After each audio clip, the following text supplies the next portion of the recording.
Je vous en prie, approchez-vous si vous le pouvez. Bonjour, bonjour, bonjour. Alors, est-ce que vous êtes en forme aujourd'hui? Oui.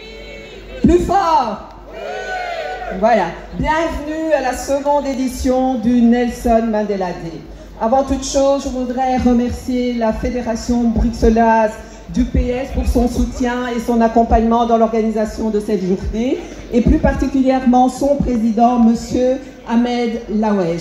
Merci aussi à tous les camarades qui se sont impliqués pour concrétiser cette journée. Merci à tous les bénévoles et merci à la ville de Bruxelles de nous accueillir sur cette place à Nessens. Alors, certains se disent, oui, mais c'est quoi le Nelson Mandela Day? J'ai vaguement entendu parler de Nelson Mandela, et d'autres se disent, oui, j'ai entendu de la musique, j'ai senti de bonnes odeurs, j'ai trouvé la place très sympa et je suis venue. Eh bien, vous avez bien fait d'être là. Alors, le Mandela Day est un jour où nous nous rappelons de toutes les luttes contre toute forme d'oppression. Et Nelson Mandela a lutté contre l'apartheid dans son pays, en République sud-africaine. Mais son aura a dépassé les frontières africaines.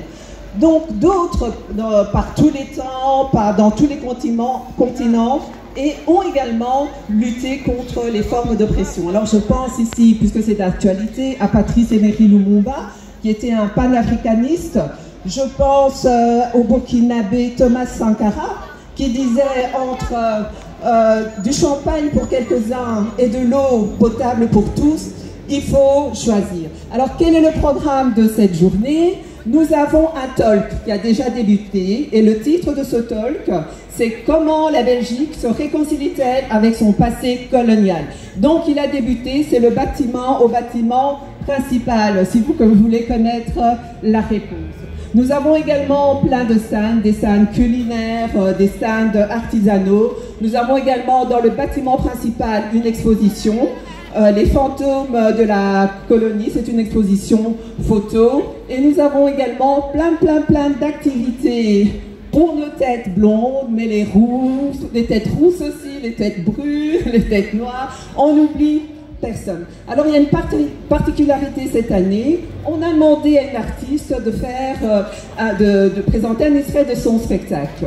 Alors je vous demande de lui faire un très bon accueil, hein, parce que vous ne savez pas, peut-être que demain vous ferez le pied de grue pour avoir un selfie avec cet artiste. Donc je suis prête à faire des selfies avec vous.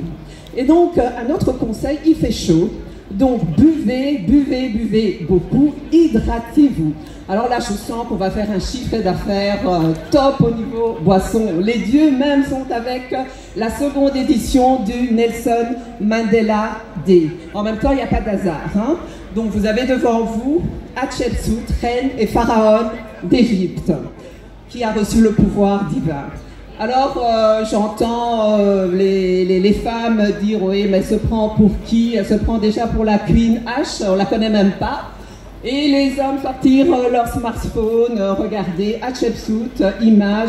« Oui, chérie, tu trouves pas qu'il y a une petite ressemblance? Non. » Voilà, je vous explique en quelques mots. Je reviens d'un voyage en Égypte, une croisière sur le Nil, et dans le bateau, plusieurs boutiques. Donc une boutique de souvenirs, je suis devant la boutique de souvenirs et j'entends quelqu'un crier « Hatshepsut, Hatshepsut ». Je me retourne, je vois quelqu'un s'avancer vers moi, complètement en panique, effaré, les yeux globuleux, comme s'il avait vu un revenant, mais comme s'il avait vu Michael Jackson en personne. Thriller, Nat. Alors il me dit « You look like Hatshepsut, your hair, your skin ». Je dis, moi je connais Nefertiti, Cléopâtre, bon, peut-être Cléopâtre de profil, le nez, mais Hatshepsut, il me fait signe de le suivre dans sa boutique. Alors il me montre un buste d'Hatshepsut. Je regarde, oui, effectivement, peut-être la coiffure, hein, comme les reines d'Égypte, la couleur de peau, mais bon, en même temps c'est un buste en bois d'ébène, hein, c'était pas difficile. Et donc, je continue à papoter avec lui, il insiste, oui, Hatshepsut était noire, on la représente blanche, mais elle était noire. Moi, je lui dis Walid, parce qu'il s'appelle Walid. Ben, l'histoire a tendance à quelque peu changer la couleur de certaines personnes. La reine de Saba, par exemple, elle n'était pas caucasienne. Et donc, on discute avec Walid, et je sors du magasin avec le buste d'Hatshepsut, avec un éventail, avec une clochette, avec un mug, avec un sphinx et avec du carcadé qui est de l'hibiscus. Et le sourire de Walid. Ils sont vraiment trop forts, ces Égyptiens. Et donc, nous allons quitter l'Égypte, parce que j'ai dit qu'on va voyager aujourd'hui. Nous allons quitter le nord de l'Afrique. Oui, l'Égypte se trouve au nord de l'Afrique. Alors, je vais prendre quelques minutes pour faire un refresh géographique de nos cousins du nord de l'Afrique. Alors, le Maroc, la Tunisie, l'Algérie, la Libye et l'Égypte se trouvent en Afrique. Je n'ai jamais vu ces pays dériver sur la Méditerranée et former une archipel indépendante. Mais c'est grâce à vous aussi que l'Afrique a cette forme si singulière. Wakanda forever. Et donc, quittons le nord de l'Afrique pour aller dans le sud de l'Afrique, au pays de Nelson Mandela.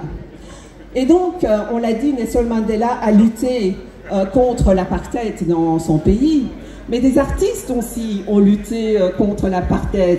Je pense à Myriam Makeba, Mama Africa, je pense à Johnny Clegg, le Zoulou blanc. Et donc, nous allons découvrir l'Afrique du Sud. On va rendre un hommage à Nelson Mandela, avec l'artiste Bijana CBC. Alors je vous demande de lui faire un accueil comme seul le public belge sait le faire. Applaudissements pour Bijana CDB.